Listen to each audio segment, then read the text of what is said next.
If you don't mind, what happened? There was this kid, before I knew his name now, this kid was sitting under our tent at track. We asked him to move. He started getting aggressive and talking reckless. And my brother stepped in and said, "You need to move." He's like, "Make me move." Austin grabbed his backpack. The kid, I tried to whip around as fast as I could, but I didn't see the stab. But then I look at my brother, and then I'm not going to talk about the rest. So Yeah. that's just what I saw. So the long-anticipated trial is finally underway with Karmelo Anthony and Austin Metcalf. We all remember what happened last April 2nd, 2025 in Frisco, Texas during a track meet. It was the Courthouse, whatever that word is, stadium. Now, you know, this thing is divided amongst racial lines. And it seems like to me the W folks only want it one way. Because, you know, we're down there in Texas where they have a stand your ground law, and Texas have different laws when it comes to self-defense. Austin Metcalf's twin brother, you know, he's made statements on the record about what happened. The trial has now started, and you have witnesses that the prosecution has brought in defense of Austin Metcalf, and they're giving their side. But then there's also people that's claiming they saw the video. Now, my thing is this. If there was a video where Karmelo Anthony was made to look like the aggressor or the bad guy, that video would have been plastered all over the internet by now. As Black Americans, we know that. We know what the media does. And because there has not been that, we are under the suspicion that they're hiding something. We know how the media gets down here, right? So there's riots going on right now. There's protests going on outside the courthouse. And battle and racial lines are drawn. This country was built on racism, and people say, well, this is not about race. A lot of these black conservatives, you are liars and you know it. You're grifting for money. Everything in this country when it comes to black and white is about race, and you know that. So let's stop being disingenuous. But let's get off into what's happening in the trial and what the news is talking about. Welcome back. Frisco high school students who witnessed the fatal stabbing of Austin Metcalf backed up the state's case during testimony in the Karmelo Anthony murder trial today. Those students describe a tense scene inside the tent at a track meet, and they claim that Anthony's actions were not in self-defense. Our JD Miles joins us live now from the Collin County Courthouse with the very latest on day 2 of testimony. JD. Ken, this was the most painful day of the trial by far for the family of Austin Metcalf. That's what his father, Jeff Metcalf, told me. The parents watched police body cam videos that captured the lifeless body of their son receiving CPR, while in the background you could hear the haunting wails of his twin brother, Hunter, who was also at the scene. Now, prosecutors also presented for the first time, we got to see the 5-inch folding knife that they submitted as the murder weapon. And we've heard from current and former Memorial High School students who are presenting their accounts of what happened. The first of what's expected to be several track and field teammates of Austin Metcalf testified as witnesses during the Karmelo Anthony murder trial. Those who were under the tent at Kirkendall Stadium on April 2nd, 2025, described the scene before, during, and after the fatal stabbing. A 17-year-old testified, "I remember people confronting Karmelo and saying, 'You shouldn't be here. You probably should leave our tent.' I also said you should leave." Prosecutor, "Was it aggressive?" "I don't think so. I remember it getting more aggressive. I remember Karmelo refusing to leave and Austin saying, 'You need to leave,' and Karmelo saying, 'Touch me and find out.'" That student and others say the defendant was asked to leave as many as 15 times.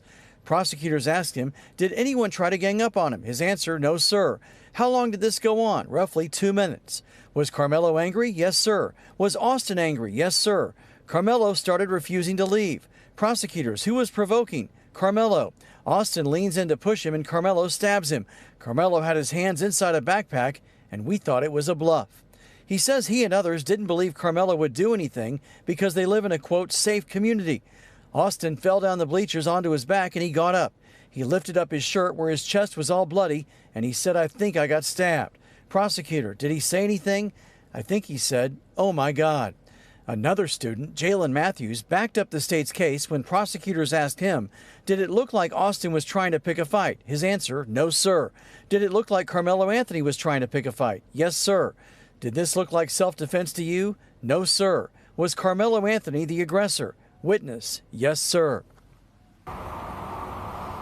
Now, there's been a lot of speculation for more than a year about what kind of role, if any, Austin's twin brother Hunter might have played in this confrontation. Both of those witnesses and others say Hunter was actually on the other side of the tent scrolling on his phone and did not become involved until after Austin was stabbed.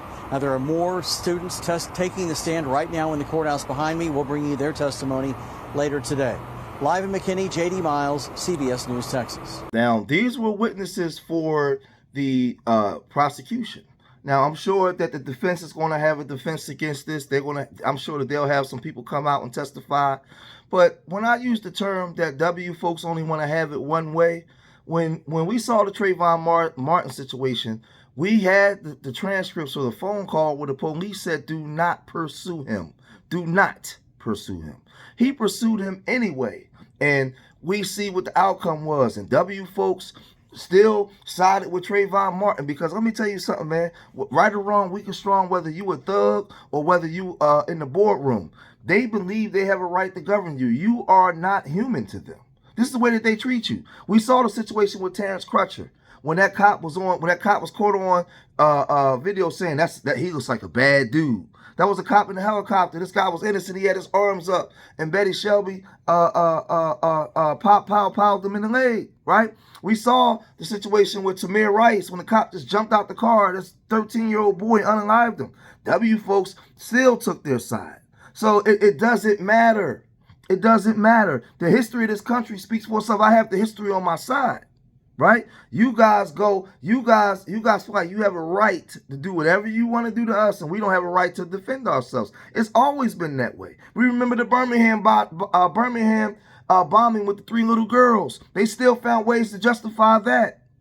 It's just, so we have historical timelines, and then you try to use certain things that we go through within our communities to justify why you do the things you do to us. There's no justification, because we can show a 400-year history of what you've done to us on all 9 areas of activities in life.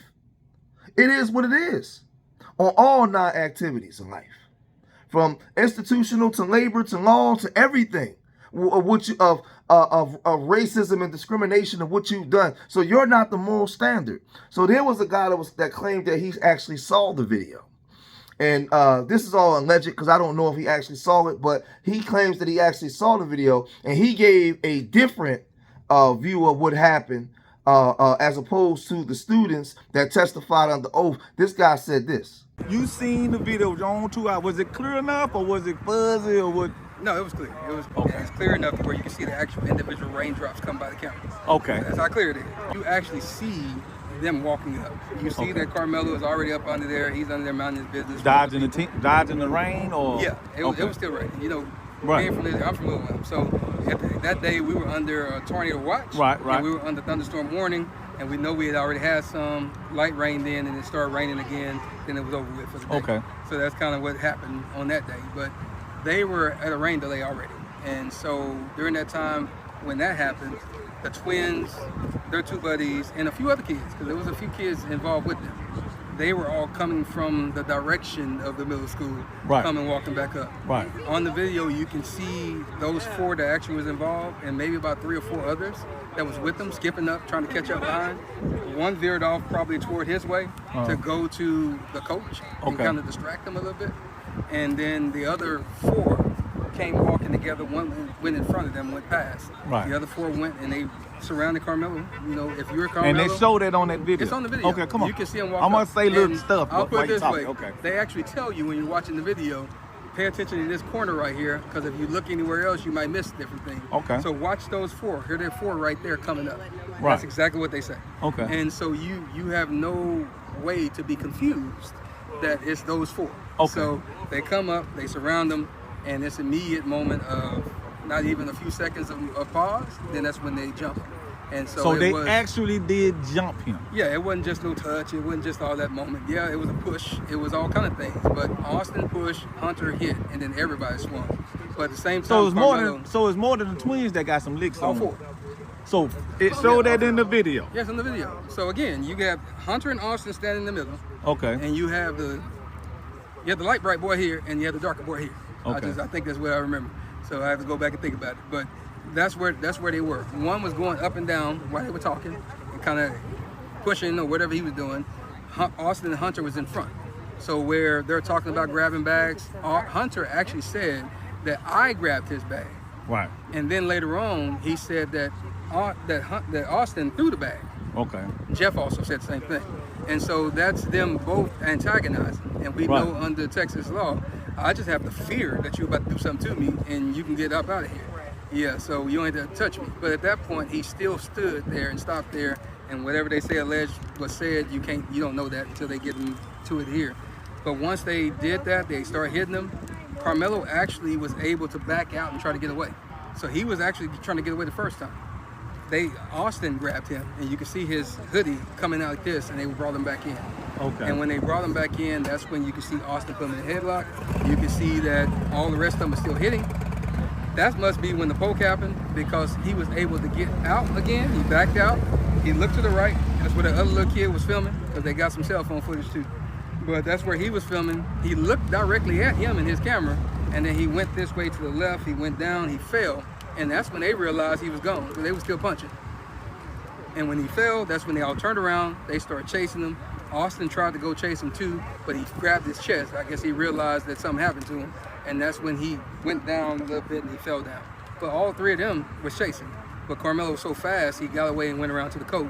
And so you can see them on the video pointing toward Karmelo and the coach. And I can imagine, because Karmelo's out of the camera on that moment, that he was telling the coach what happened. And then that's when Hunter said he whipped his head around. That's a true statement. He just wasn't sitting with it. He whipped his head around. You see him on the video.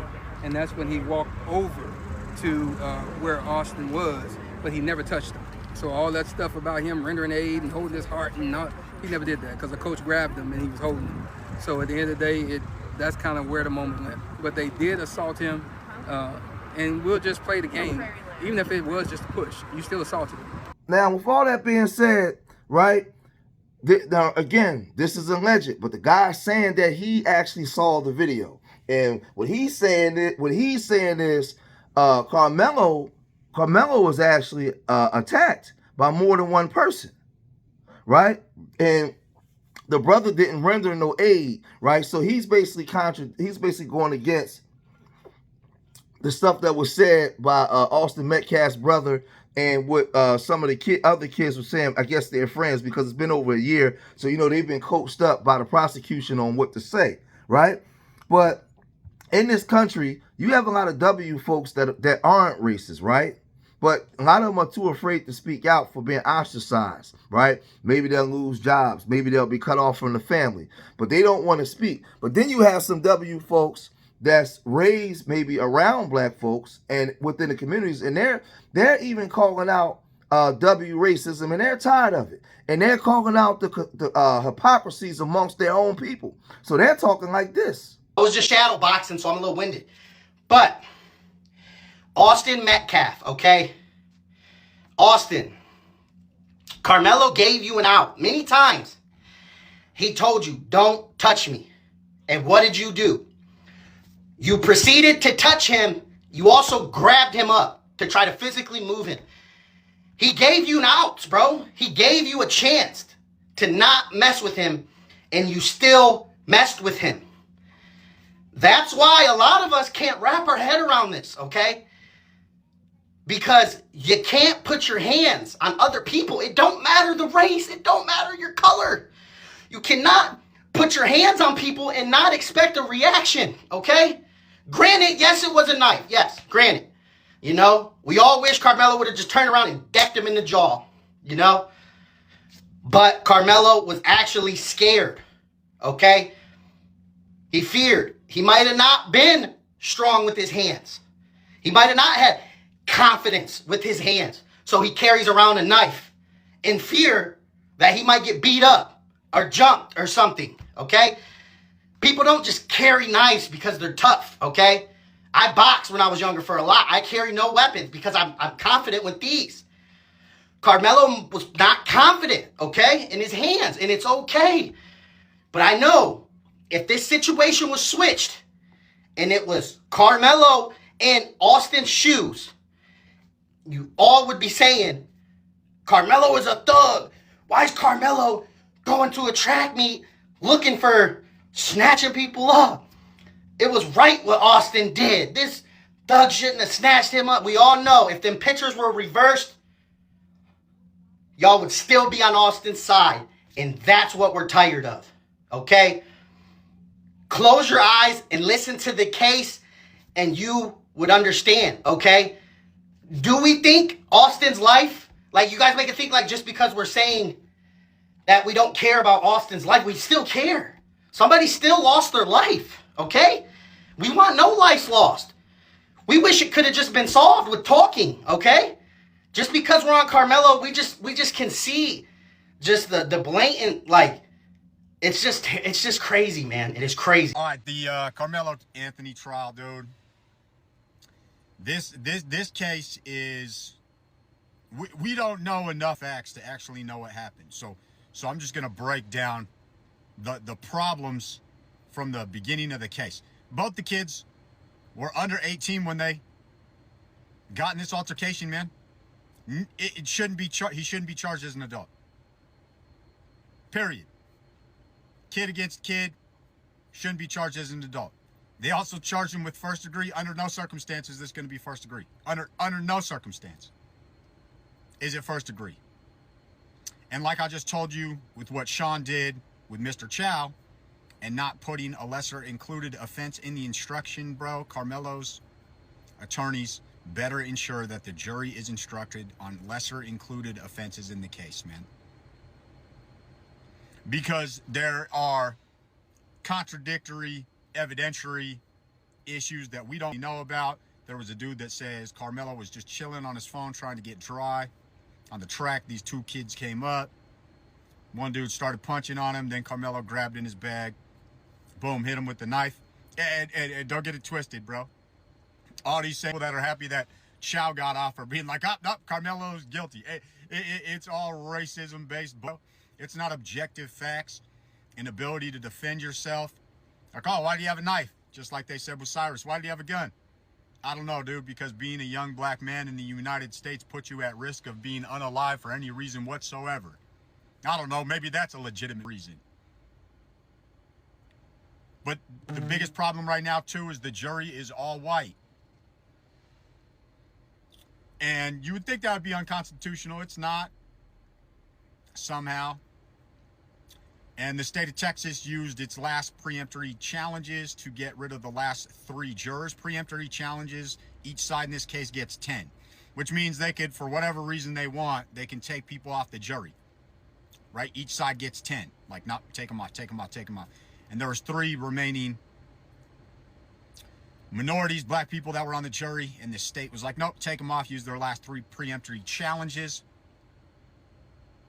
Defense argued it's called a Batson challenge. Defense argued that those were race or ethnicity-based preemptory strikes and they should not have been able to be used. I haven't looked at the ruling, but apparently the judge found that it was because they were educators.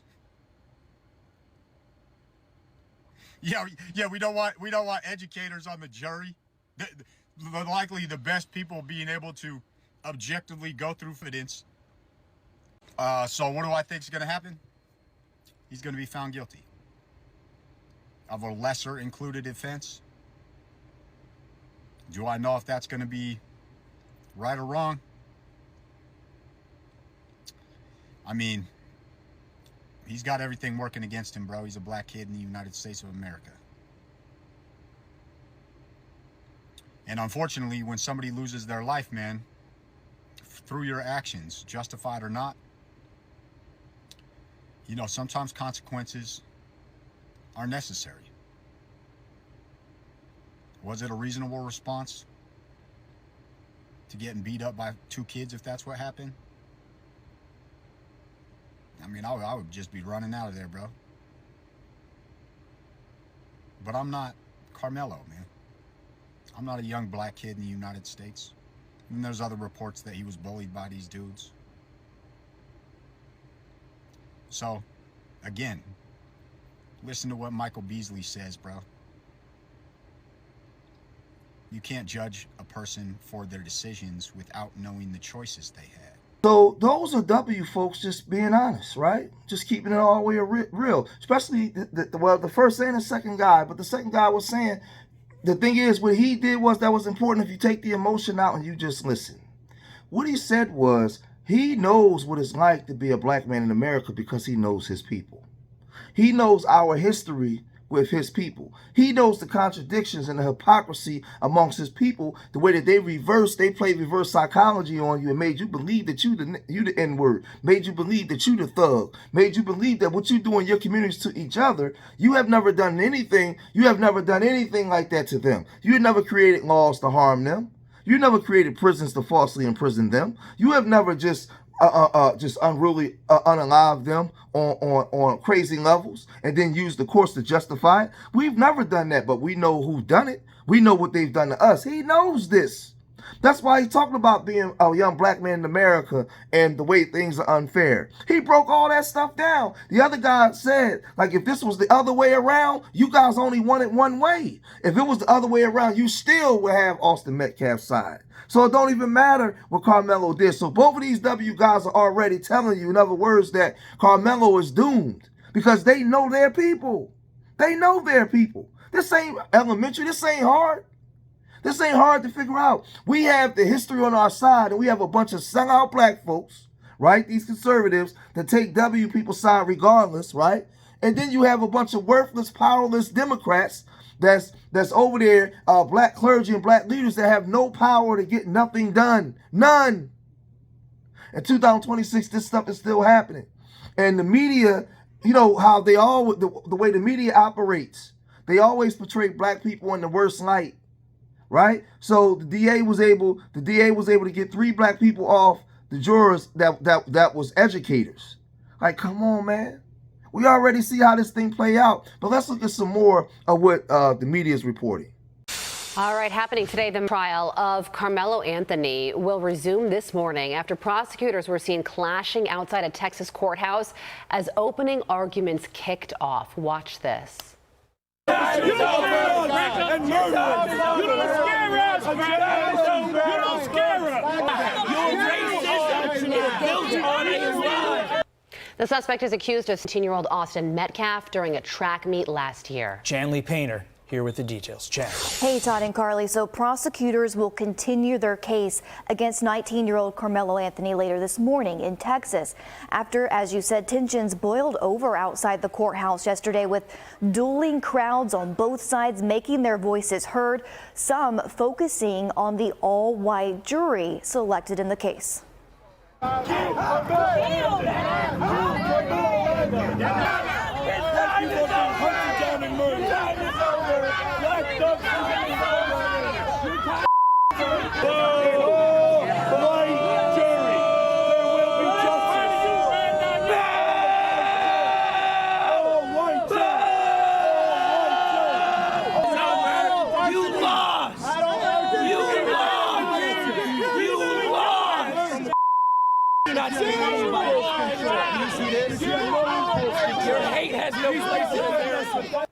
Anthony is accused of fatally stabbing 17-year-old football star Austin Metcalf at a high school track meet in April of last year. Police say the confrontation started when Metcalf told Anthony he wasn't supposed to be in a team tent.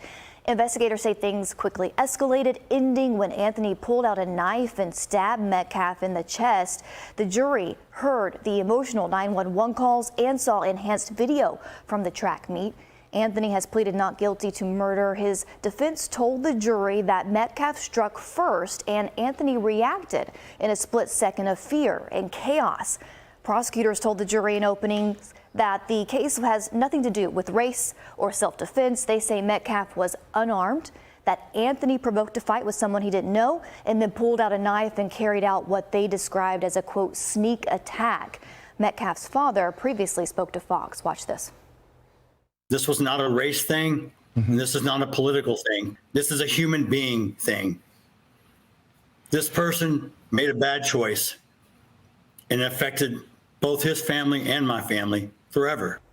And Anthony faces between 5 and 99 years in prison if convicted. This trial is expected to last at least 2 weeks, guys. All right, Jaylee Painter, thank you. Let's bring in nationally recognized plaintiff's attorney from the Hyman Law Firm, Kelly Hyman. Kelly, based upon what you learned in court yesterday, I know you've been following this, we all got a sense of how prosecutors are going to attack defendants' self-defense argument. Was it effective in your opinion? Ultimately, that's going to be up to the jury of whether they think it's effective, but it was very powerful statements. So each side got opening statements, and those are not evidence, but they're a way to persuade the jury about their position. Judge gave them 20 minutes each. And from the prosecution standpoint, they have the burden. They have to prove every single element of the charges of the crime. And what they told was a very compelling story for their position, that this was a senseless act. Now, from the defense standpoint, they are going to come with self-defense, and they are going to make a very strong argument in this case.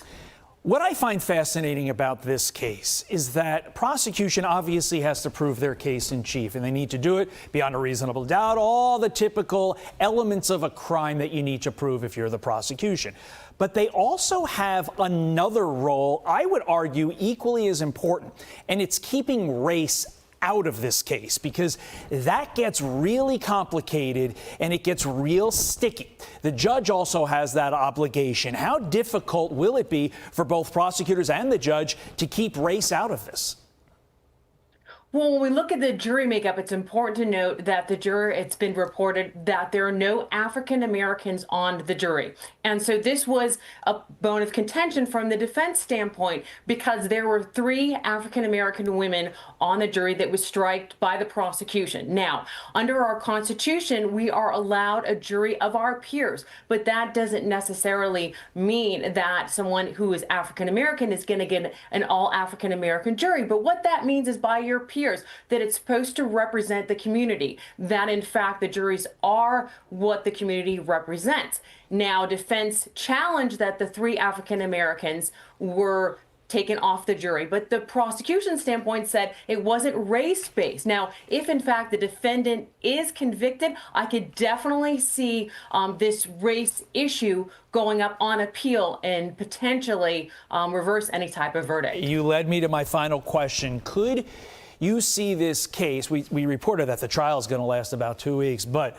based upon how many issues are ripe for appeal, including starting issue 1, the jury, could you see this case dragging on and on and on for years in the appellate system?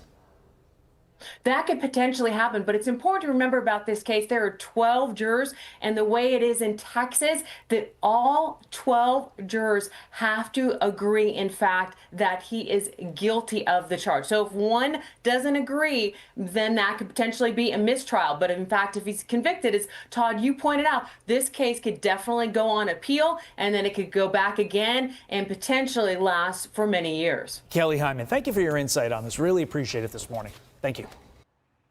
Be sure to like and subscribe for all the Fox News latest on YouTube, and catch full shows streaming now on Fox 1. So they say that this case is not race-based, but when you look outside and you see the protests out there, we beg to differ. When you see all the text that's online from W folks, we beg to differ. Right? We see how this thing has been drawn through racial lines. So they can't say this thing is not race-based when it comes to an issue like this. It always goes into race. But this is the lies that these people do. You're not seeing black people say this is not race-based unless they're sellout conservatives. It's W folks saying that. And we know why they're saying it. It doesn't take rocket science to understand why they're saying it's not race-based.